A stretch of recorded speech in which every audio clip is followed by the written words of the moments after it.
The president may have the Secret Service protecting him, but on a film set, the producer has the DIT, making sure the film is protected and ready for post. But how vital is a DIT, and what do they all do besides copying cards? We'll look at those questions and much more on today's Crew Conversations episode of the show as I sit down with DIT Ben Geiser. So without further ado, let's get started.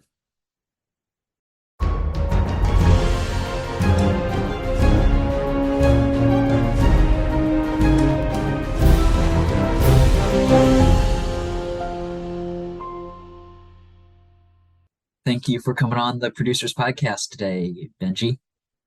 Yeah, thank you for having me. I'm glad to be able to share my knowledge and hope to help people. DIT, I can count on less than one whole hand how many people I know that actually that is what they do. So maybe start by telling us a little bit about yourself and what drew you to the world of DIT. Yeah, so my name is Benjamin Geiser. I go by Benji for clarity on the walkie. And I found myself drawn to DIT because it was the crossroads of tech and art. I'm a little bit creative, but I'm also very passionate about learning about different technologies. And I was looking at film, especially Christian film, and I'm like, where are the biggest points of failure? Where is the point that we need shored up the most? And I was kind of looking at the spectrum of set, and I thought, DIT. And DIT is the digital imaging technician, and our primary role as a DIT is to make multiple exact copies of all the data captured during principal photography so that it can be safely transported to post-production and ease the startup of editing through organization, replication, and verification.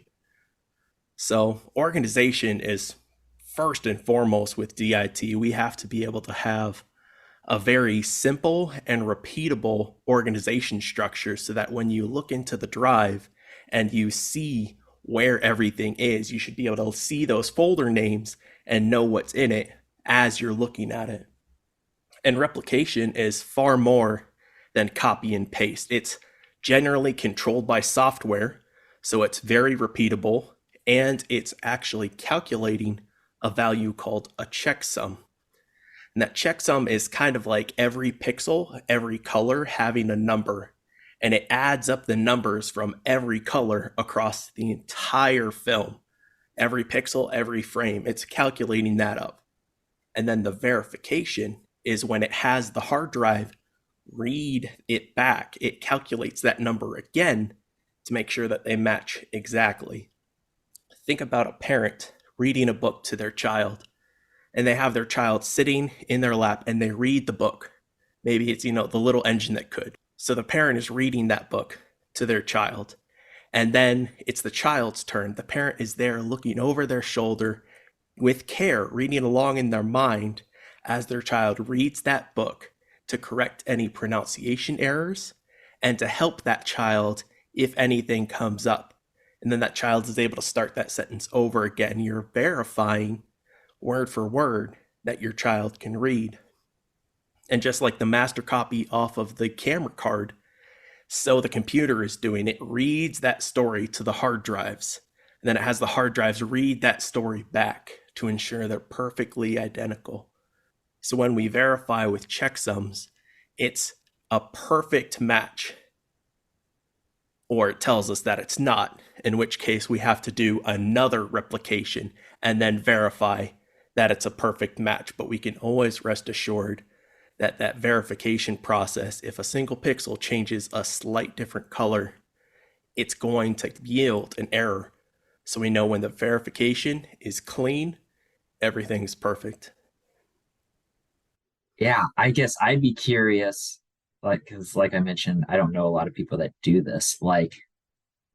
How did you go about learning this and pursuing this craft, especially too, because it's like there's usually not it's not like the grip department where, oh, you go to set and there's like five grips on that, and so you're on set and you're learning from all these other people.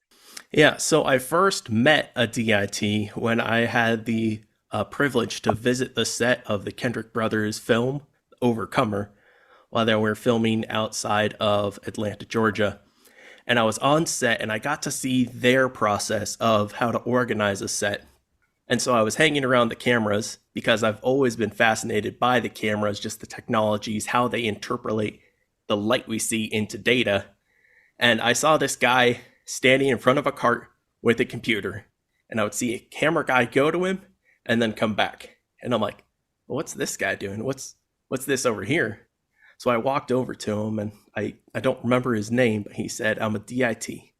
And kid, you don't want to be in my position. You want to be over there by the cameras. And I'm like, no, I think I want to be over here. What is it that you do? And he's like, well, I copy all the cards, make sure that we have consistent color, make sure we have consistent settings on the cameras. I help ensure that the picture is getting from camera to Video Village and that we put a temporary color on so that the directors and producers don't see a bland gray image. And I'm like, that's a lot of responsibility. And he's like, yeah, it's a lot of stress too. And part of what drew me to DIT is knowing that what I'm doing matters, knowing that I'm having an impact. Because by providing that service of safeguarding all of the data, I'm also validating and protecting everyone's efforts on set. And as that was a calling that I felt that I could aspire to. So I've really been a self-taught DIT. There isn't a whole lot of resources out there that's like, this is what you need to do. And so one thing that I've found to help me be a good DIT is to be curious and driven to learn. I'm self-educating. A new camera comes out and I just get like obsessed over it for like a week. And then a new hard drive technology comes out and I'm like, this is amazing. And I'll sit down and I'll just kind of calculate where my bottlenecks are in the system. And that's being aware of how the drives, how the different storage devices are connecting to my computer, and also just being mindful of what that storage technology is. And so I've been very driven to just learn different things and to bring all of that information to inform how I DIT. And also being very detail oriented and highly organized digitally. My folder names are often like 12 characters long because I'm naming them exactly what's going to be inside of them. So maybe I've got like 3 or 5 folders in, and this one's called like today's date. And that's where I'm going to put all of the memory cards that we recorded today inside that folder so that we know, on day 3, we shot this. And then you can go into my folder structure, day 3, and you find exactly what we filmed on that day. So being very well organized has been a huge benefit. And that's just kind of been, again, taught myself just working with different editors, maybe looking at their templates and mimicking it to a very high level, or outright stealing their templates, because some of the best work is stolen and then customized, as we are here in art. But also a good DIT just has to be a good team player. When you're in a DIT role, it's not exciting. It's not right next to the camera. It's not right there by the actions. It's not standing next to the director. I'm often in a corner, in a separate room, or in my DIT van, cooped up by myself with my computer, the production drives, and the memory cards. Just one card at a time. Safety, verify, spot check, watching clips, and then I erase that card and go back to set and get a new card. So I just spend my life in this circle. It's not glamorous by any means, but being a team player and realizing that I'm providing a service to the crew has always helped me when I kind of take a step back and say, Benji, you're nothing. You're here to provide a service. You're here to serve your fellow filmmakers. Go and serve them as best as you can. And when I start my days, my mornings that way, and I go in, I'm going to serve people, I have great days on set. And so being in that mindset, being highly organized, being real tech savvy, fascinated about the different technologies, and driven to learn and teach myself things have all served me very well as becoming a DIT. Mhm. Yeah, and since you did bring up the whole stealing thing, just as a fun plug, if listeners haven't read, there's a book out there called Steal Like an Artist. It's a short, well, I think it's like less than a 200-page read, but it's really good. A friend recommended it to me. So if you're looking for something to read, that's uh that's a book I'd put on your list. I'd love to hear from you. Like, what are either some common misconceptions or maybe misunderstandings that you find producers or filmmakers in general having about this DIT position when maybe you're at a festival networking or meeting new people on a set for the first time? Yeah, so one of the misconceptions that I have perceived across different interactions is that DITs aren't worth it. And on the one hand, I see where they're coming from. They don't want to hire another person that they have to house, that they have to feed, that maybe they have to transport. They don't see that yield benefits. And one thing I've heard producers say additionally is that, well, I'll just copy the cards myself at night. They think DIT is just copying the cards, and they think, "Eh, well, as long as it gets done, then that's good enough." And what I love about DIT is I can help ensure quality while we're on set. If I can watch a clip, if I can review the footage and I see that's a bright pink water bottle in first century Bible times, maybe if we have time, we can refilm this setup. We can go and add a clip and ensure that that water bottle isn't there anymore. Maybe. And so when I find an error like that, I find a bright pink water bottle sitting in first century Israel, I patiently wait for the first AD to have a moment. And I go to them and I say, "First AD, I've seen a bright pink water bottle in one of the clips. I would like to have some time to let the director of photography see it and the director see it at my station. And then they can make the decision, are we going to crop this out in post? Are we going to paint this out in post? Or do we have time to take 15 minutes and get that shot one more time just to ensure that preferably we don't have to paint it out, but the backup plan is to paint it out."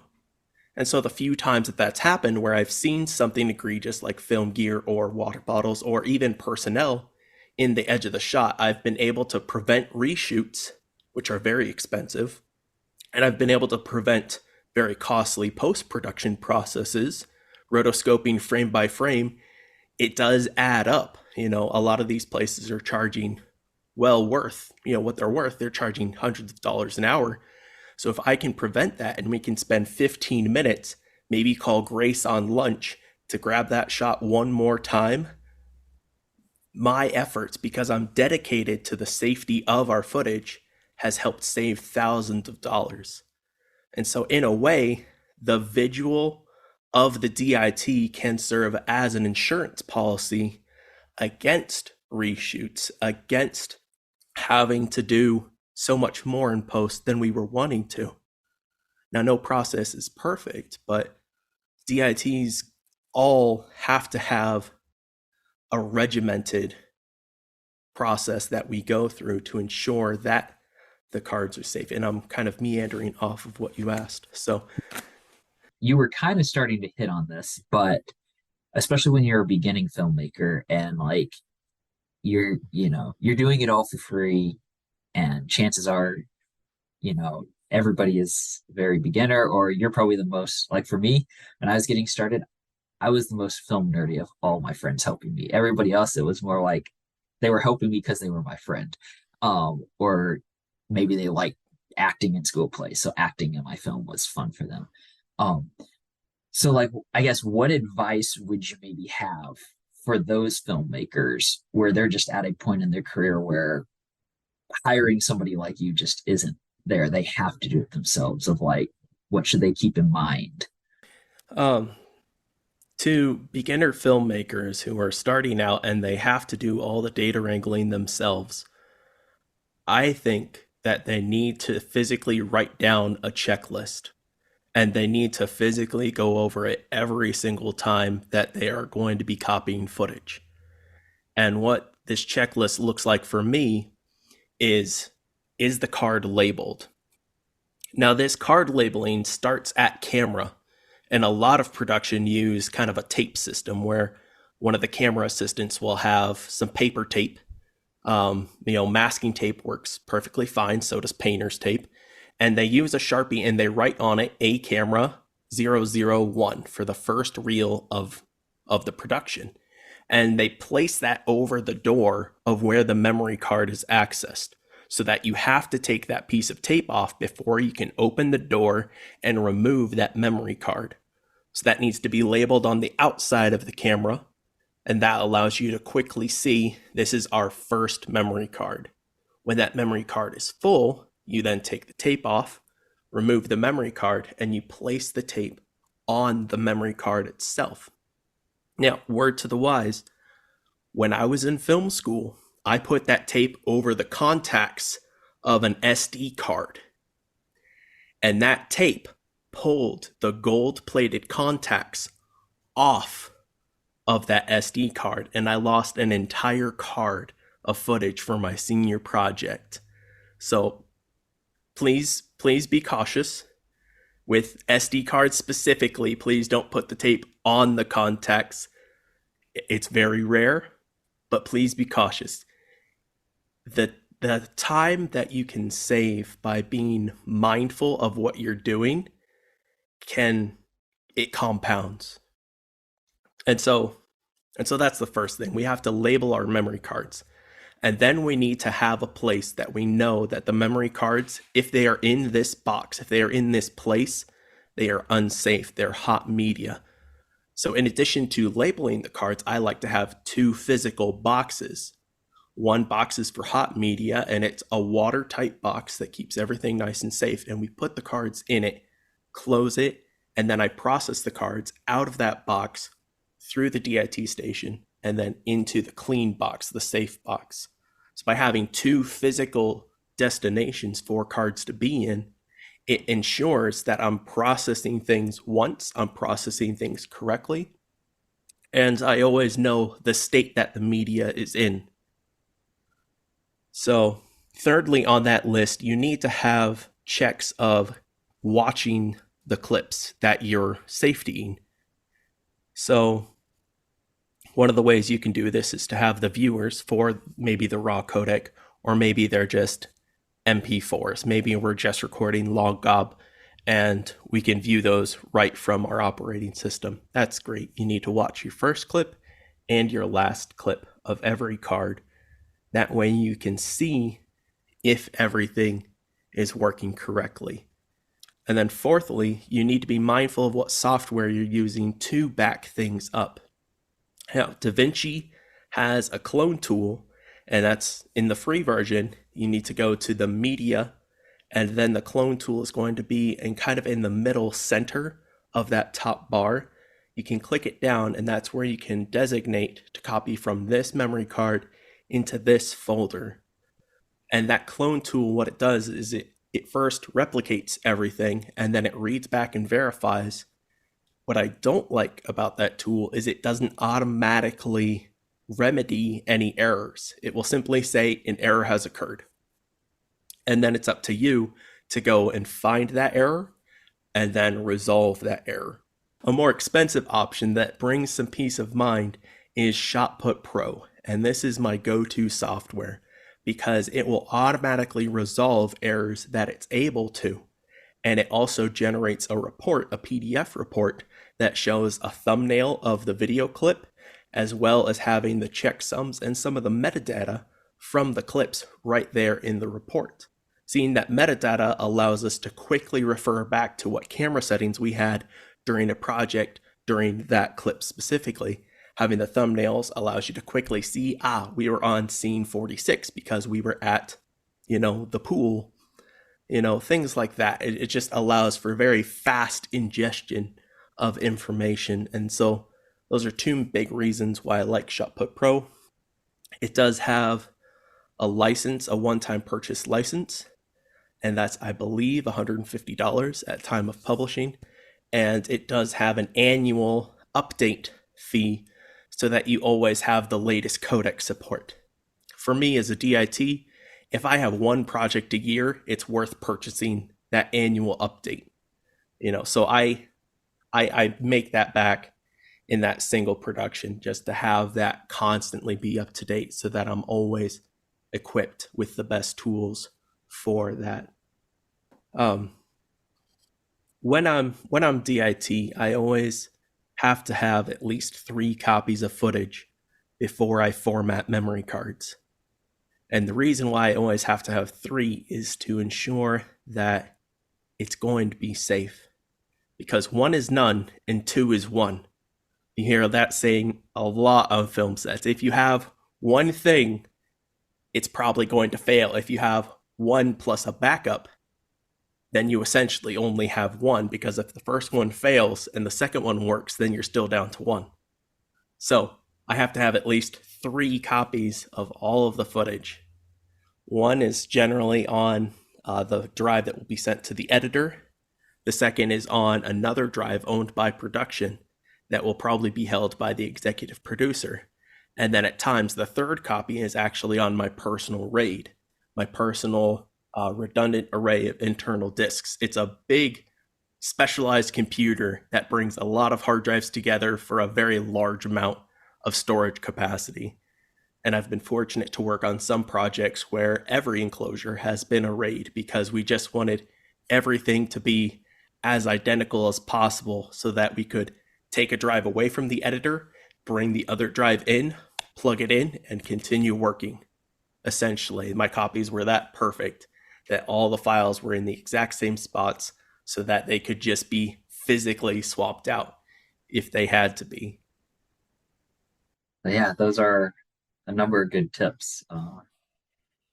And yeah, definitely a few of them I was not following or doing at all when I was getting started.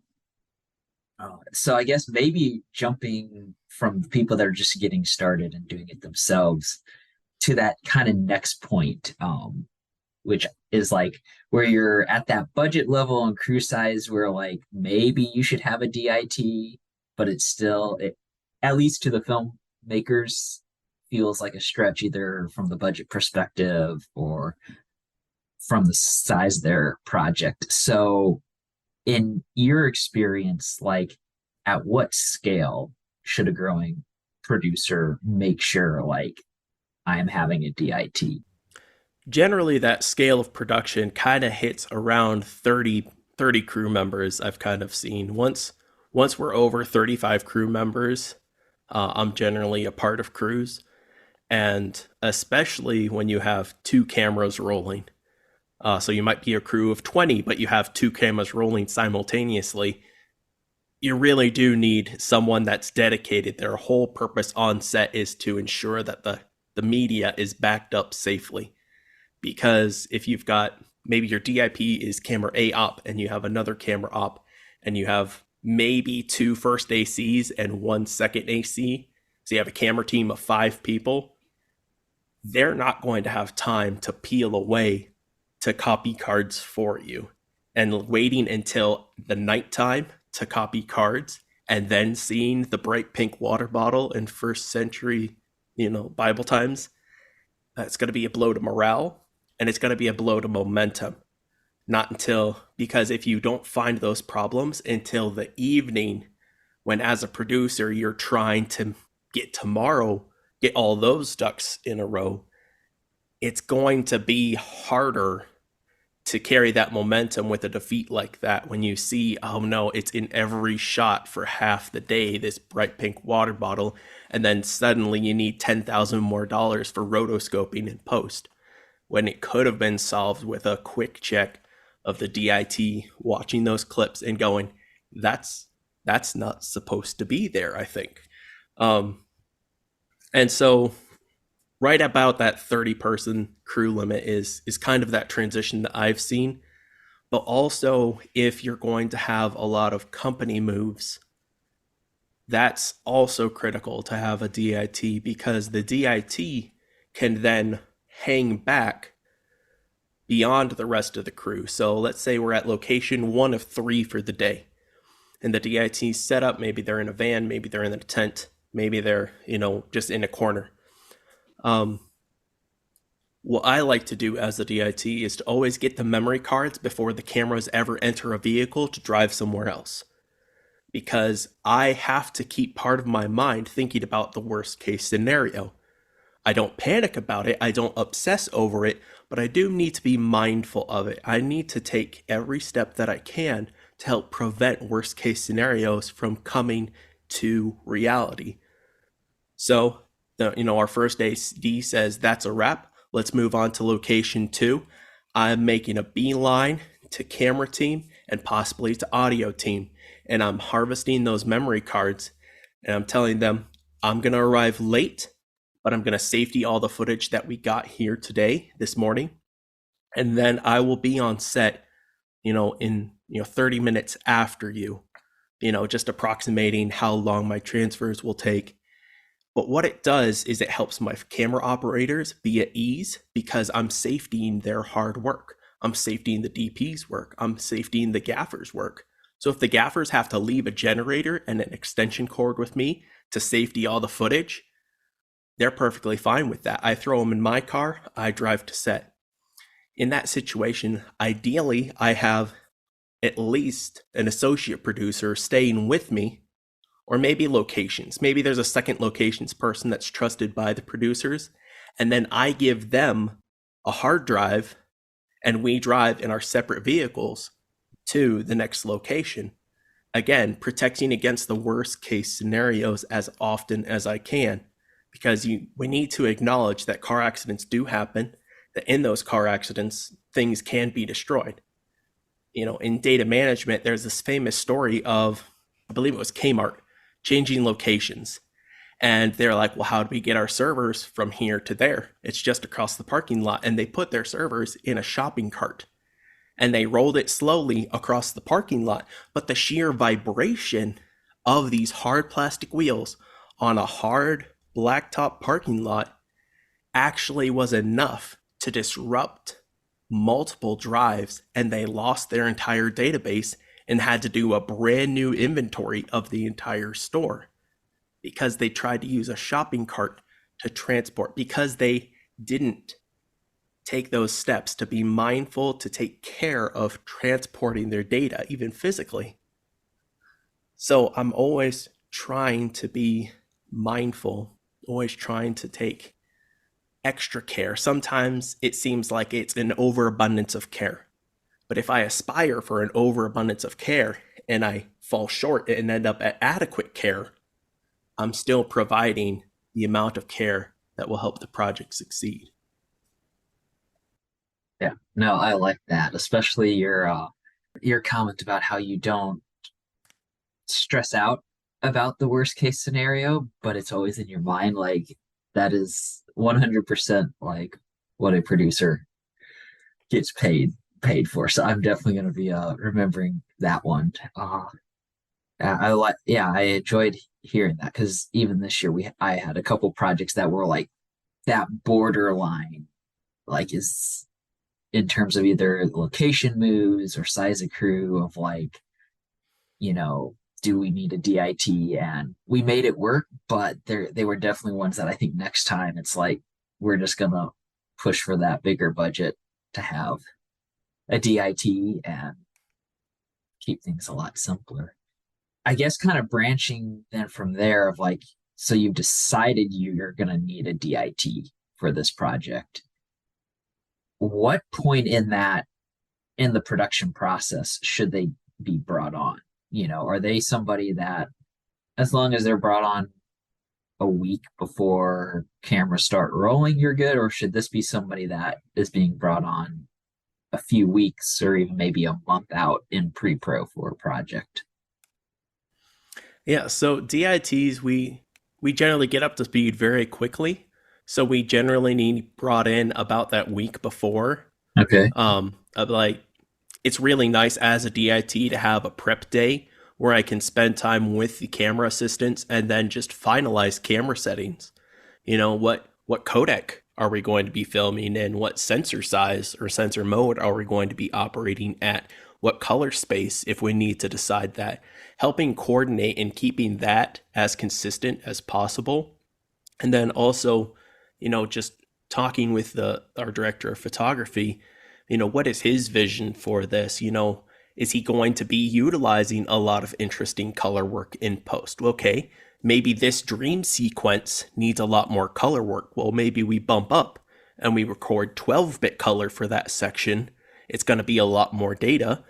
But then for the rest of it, when we're not in that dream sequence, we can come back down to 10-bit color. Those sorts of nuances of just kind of planning out when we're going to change camera settings and how to best capture the the best quality that suits the vision visually for the story. So we need to be brought in like that week period. Also during that preparation day, I should be receiving the hard drives.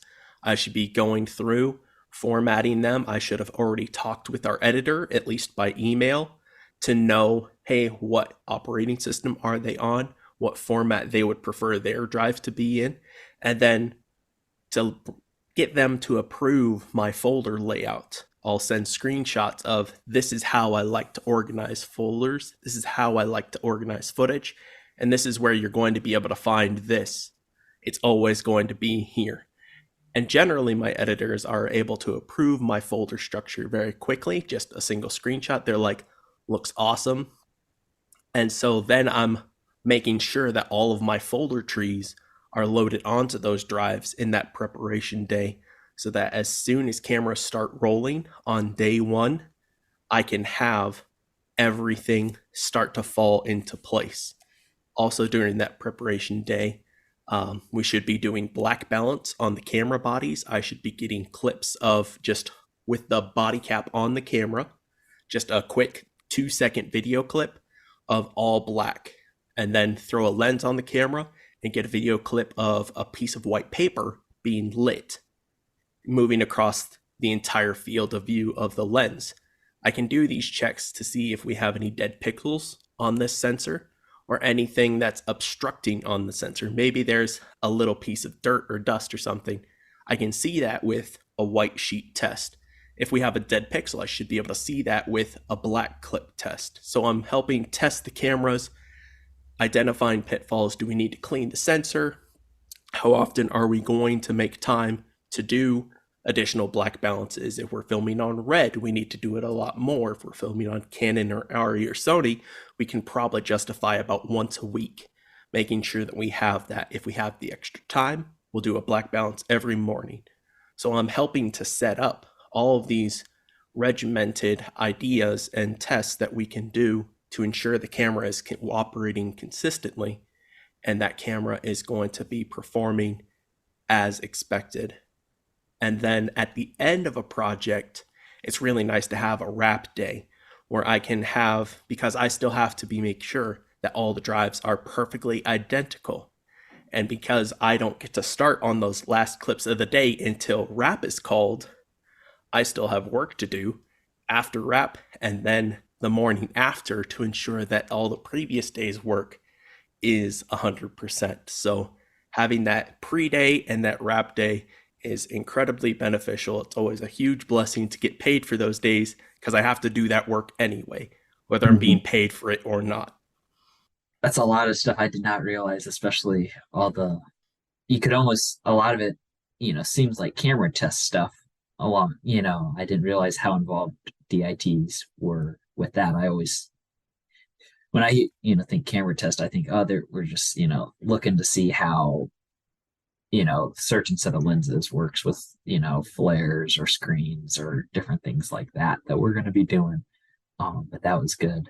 I guess kind of a follow-up to that is, and you kind of mentioned it, how production will send you whatever drives that you're going to be backing up on.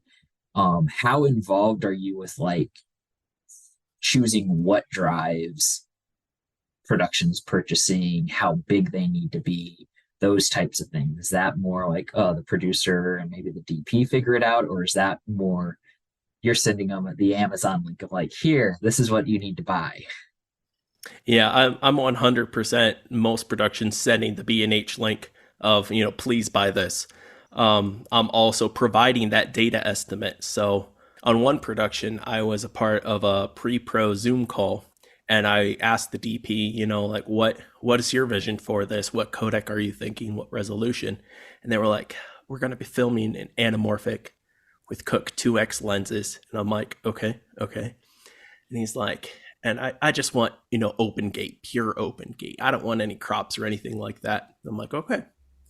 So then I take that information, I take that 4x3 open gate. Oh, and I also got the camera model. We were filming on the Arri Alexa 35. And so I took that information and I went to Arri.com and I used their data estimate calculator and I put in our camera model. I put in, the settings that I knew we were going to have on the camera body. And I'm like, how much data does this camera generate per hour of filming? And I think it was a terabyte. It was over a terabyte with the settings we were going to use. And I'm like, okay.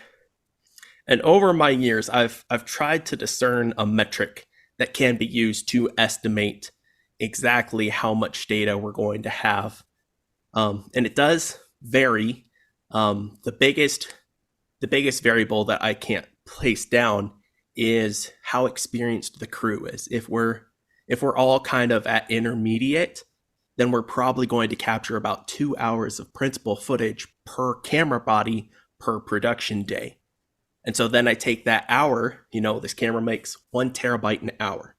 Let's say we're all in intermediate film. We're generating 2 terabytes a day per camera body. Okay, we're a 1 camera shoot. Perfect. How many shoot days do we have? Let's say 20. So I now know that we're going to be approximately 40 terabytes. Like that's gigantic. But by discerning how much a camera generates, how much data it generates as it's capturing light and recording data per hour of actual rolling, and knowing just from experience, that's just looking at the past and then trying to find a correlation through my own little like graphs and fun things like that. Um, I'm the type of person that has fun with Excel. I plug numbers into it, I generate graphs, and I'm like, interesting, this is a correlation. And, so it's just been trial and error for the most part, but DITs should have a voice in calculating the estimate for how big the movie is going to be. Some directors of photography love that aspect of it, but most of them love telling story with light. And that's exactly where a DIT should be is, DP, you tell the story with light. I'm going to nerd out and freak out about the camera we have. I'm going to have a blast doing it. I'm going to have an Excel spreadsheet telling me approximately how much data we're going to generate. And then I record how much data we actually generate and see how close we are. So one project I estimated 14 terabytes. And we came out to 12.8. And we had purchased 16 terabyte drives to house everything. Mm-hmm. And so we had a little bit of buffer in our purchase. And I knew that I was estimating slightly high, aspiring to that 2 hours of principal footage per day. We ended up about 1 hour and 38 minutes of principal per day. So we came in a little bit light. But the one day that we had a bunch of long series takes, we had that extra buffer. And so as a DIT, part of my job is to calculate the estimate and then to provide the preference, because how fast or slow the drives are determine how much overtime I have, regardless if I'm being paid or not. Because my job is to safety the footage. And if I need to work 3 hours after wrap to safety the footage, I'm going to. Not every DIT will. Some DITs are going to demand that overtime pay and they will refuse to work overtime until they get it. But it's a personal calling of integrity that I always want to fulfill my oath, fulfill my word of I'm going to safety this. So there have been some shoots where I haven't been paid anything and I was working basically 15-hour days for 10-hour day shoots. And those were tough days. I bet. But it's what was required to fulfill my obligation to say, I will get your movie to post. I will get every pixel, every byte, every megabyte. I will get it to post. And so that aspiration to the integrity of the calling, of being that connection from principal photography to post production, has been very fulfilling to me. You said a lot of good stuff, and I'm trying to figure out what question I wanna ask first based off of that. We'll start with maybe the simpler one. So obviously you mentioned there how a lot of times maybe you're working 2, 3 hours of overtime because most of your work or a lot of it doesn't happen till after you wrap and you have all those last cards. Um, should a DIT be getting called right away at general call, and so say me as the producer is paying you for that full 12 hours plus those three extra of OT, or is DIT a position where, well, maybe I can wait to call you until 2 hours in so that and it saves me a little bit of overtime, but it doesn't hinder your job? Yeah, that's a great question. So it all depends on your production and how big your budget is and how big your crew is. When you have the luxury of having an on-set DIT and a data wrangler, or you have a DIT that's just working on, maybe real-time color correction, and they're helping the DP ensure that we have, correct or balanced exposure, because there are some productions, when you get over that several $100 million mark, where the DIT is working at the hip of the director of photography, and they're consulting each other about the temporary color, the real time color, things like that. What lens choice of, like, ooh, maybe we want to use this lens in that scene because this pulls a bit green and that might lend itself to part of the story. So on those giant productions, you have a DIT that's fully working about real time color, signal path from the multiple cameras at that point. And then additionally, they have a data manager that's doing all of that data wrangling, getting all of that. In those situations, yeah, you call that data manager a little bit later. But when you're at a crew of 30, you have significantly less money than that, and maybe you have two cameras anyway. It's best to have that DIT there for the whole day plus the overtime. Because in the morning, when I interact with my camera assistants, I check in on them. Maybe I share some of my Red Bull supply with them to just help get them up to speed. We do our camera tests. We do additional black balances. Maybe we do, we look at the sensors. We make sure there's no dust on them. We look at the back of the lenses. Do those need cleaned as we're preparing for first shot? And did we lose camera settings overnight? It's just those tiny little checks to try to ensure as much quality as possible, that having the DIT when you just have the one person, generally that's called a near set DIT, when they're fulfilling both DIT and data manager roles. It's best to have them there the whole day plus overtime to help ensure that camera gets off to a great start. Because maybe the first shot of the day we go slow mo. Maybe we're going 96 frames per second and we have to drop from 4K down to 2K for that very special shot. And then the DIT should also be present to help remind camera to come back to 24. Things like that. And ideally, I'll start a card when we're doing like slow-mo, and I'll end that card, because then as we change that card back and we go back to 24, it's just going to keep those cards a little separate, help the editor be a little more, this is this, that is that, rather than having everything spliced together. And rather than filling cards to completion, I'm going to be asking to change cards quite frequently, because short cards are safe cards. So it doesn't matter that we have a 4 terabyte card and we can film all day on one memory card. My overtime on that 4 terabyte card is going to be very long, very lonely, and a bit sad.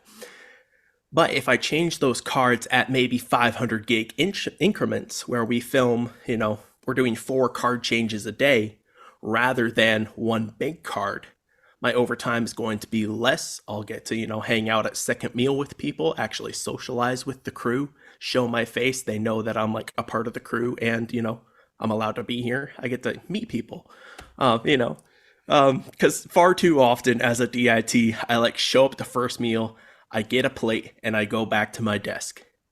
I always keep food and drink off of my desk, but I'm sitting near it watching my computer as it's working. So I kind of work through most of my meals. And Hmm. then when I know I'm going to have a lot of overtime, I get a plate at second meal and I go back and I watch my computer work. So, it's nice to not have to do that, where I can actually sit down at second meal and socialize with other humans. Because talking to computers all day can be a bit lonely. I imagine so. Kind of entwined, I guess, with that whole conversation of the overtime, and that is just what should producers be keeping in mind when budgeting for a DIT? And I guess not only the DIT, but gear maybe that comes along with what you do. Yeah. On most of the productions I've been a part of, there hasn't been a lot for like a gear kit rental in my position, which has been understandable as I've not been working on, blockbusters. Hmm. But it is something that I hope to have, one day, because I have spent um, most of my income and then some borrowed money from friends and family to get my kit to the point where it is. Um, and generally, depending on what's in your DIT's kit, how fast their drives are, where their bottlenecks are, if you're having them render proxies, or maybe you're having them sync audio and then actually render dailies, what the choices that you're making are going to add or subtract from overtime. And generally, when I'm asking for overtime, we take my 12-hour rate and then we just divide that by 12 to get the hourly rate. And then anything over 12 hours is time and a half. So, and I just keep a log of that. I write it down, I submit it to the producers at the end. I'm always open for questions. If they're like, why did this day take 3 hours? And I'm like, well, we didn't want to change cards because we were in a high emotional setting. And so that card got significantly bigger. And so I couldn't start working on those proxies until receiving that card. And I only get audio cards once a day. So I couldn't start syncing audios for all of those dailies until the very end of the day. So, like I'll subtract 30 minutes for second meal. I'll manage that time, and I'm always open for questions. But generally, with my gear and my setup, with how fast I've been able to make it, it could be faster, but with the speeds that I have, I generally have about 1 hour, sometimes 2 hours of overtime daily. So when I estimate for a job and I'm providing an overtime estimate, I'll generally have 1.25 or one and a Hmm. half hours of anticipated overtime built into that estimate as a separate line item. Um, so just being mindful that if you only have one DIT, and they're really attentive with helping the camera team go through all of those quality checks every single day, 1 to 2 hours of overtime is not outrageous. So, and then kit fees are all over the place. It depends exactly what your DIT has. Um, for me personally, the biggest kit fee that I have gotten from a production is basically gas money, because I've built my DIT kit into a van and I drove it from Ohio, where I'm based right now, all the way to Dallas, Texas. And I got gas money to and from, and that was such a huge blessing.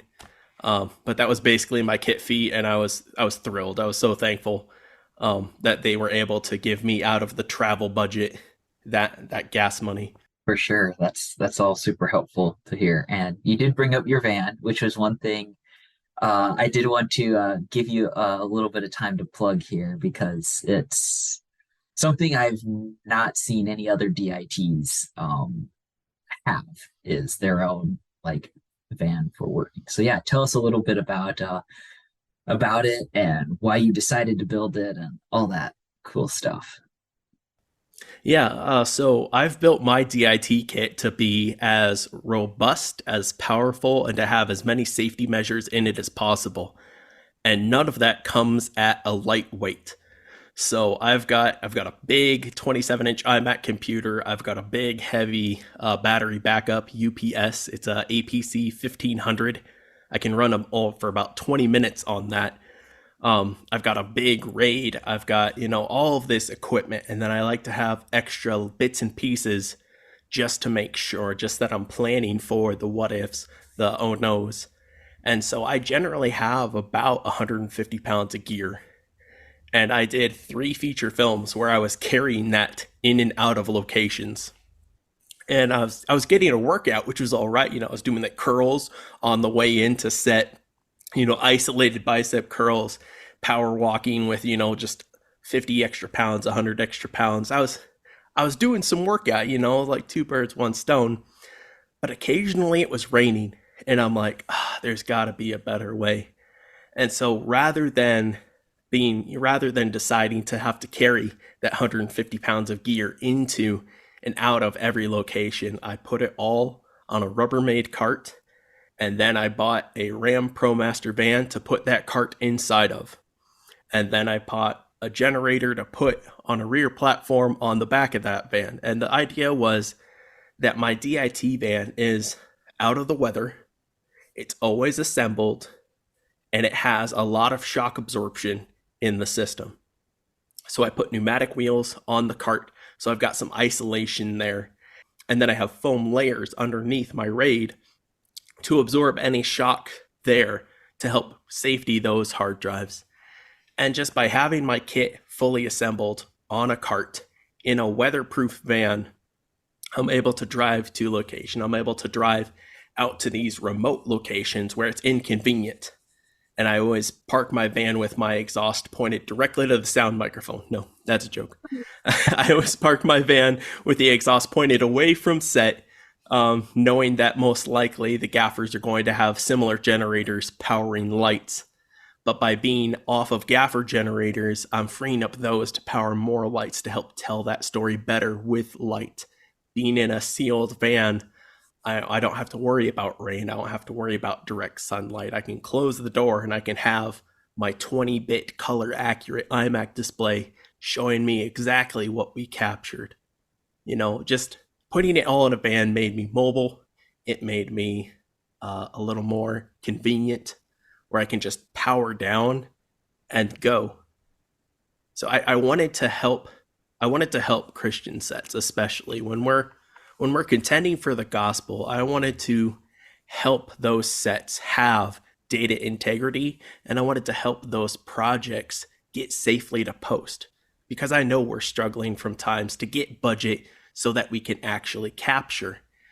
If I can have me and my van there on set to help make sure that everything is safe the first time around, as we're struggling to come up with budgets to just capture it the first time over, it was worth the investment to just put everything in a van so I can drive to set, immediately be up. I have basically a 2-minute uptime from park to ready to safety a card. And I didn't have that before when I had to carry it in, because it was 15 minutes carrying in, 15 minutes setting up, 15-minute tear down, 15-minute carry out. It took me almost an hour basically just to do a company move without driving. So now that I've built everything into a van, I can show up, I can be more attentive to those small details to ensure the camera is capturing as intended, so that we can capture your story at the best quality possible. Nice. Yeah, and I've seen your van in person. I haven't gotten the chance to work with you on a set since you got it built. So one of these days that's gonna come up. But it's definitely pretty cool if you ever get the chance to at least see Benji's van in person. So going to start wrapping things up here, but I do have two final questions, and these don't necessarily have to apply strictly to DIT. They can just be more film in general related. But the first one would be, what's one piece of advice you would give producers about how to run a good set, kind of from your perspective of the filmmaking process? My advice to producers for running a good set is to not panic about all the possible what ifs, because I've seen situations where that panic is contagious. And we went from an okay morale set where everybody was just chugging along. We were a bit tired, but we were all there doing our jobs. And then a little bit of anxiety came in. And then that anxiety multiplied. And then we were in a pickle because we weren't calmly but tiredly doing our jobs. We were all susceptible to giving into that panic and allowing that to control us rather than being mindful of doing the next right thing. I can relate. Not only panic, but even any emotion, especially if whatever emotion the director, the producer, some of those first AD, some of those positions are giving off, whether they're happy, whether angry, it just bleeds into the whole crew, which can be good or it can be bad. Just depends on the situation. My final question, because obviously you mentioned you've been, making trips to Texas for projects and stuff like that. Just part of the nature of film is you're on the road, you're gone traveling, sometimes to really cool places, sometimes to, the middle of nowhere. Um, but when you're not on set and you're back at home, what advice or things have you learned about how to build community um, there so that way when you're home, you're not like feeling like this lonely hermit that doesn't know what to do or doesn't have anybody there? Yeah, so my primary support community is my local church. We're about 150 people, and we genuinely care about each other. I can go any Sunday and I can share what's on my heart, and I know someone is going to be praying for me. So, finding that common ground with fellow Christians and just having that community where we can come together and we can look after each other, and also through that congregation, that community, I've found, little odds and end jobs where I can, go and, maybe help cut down a tree or prepare firewood for someone, or just simply go over and just hang out, just play board games.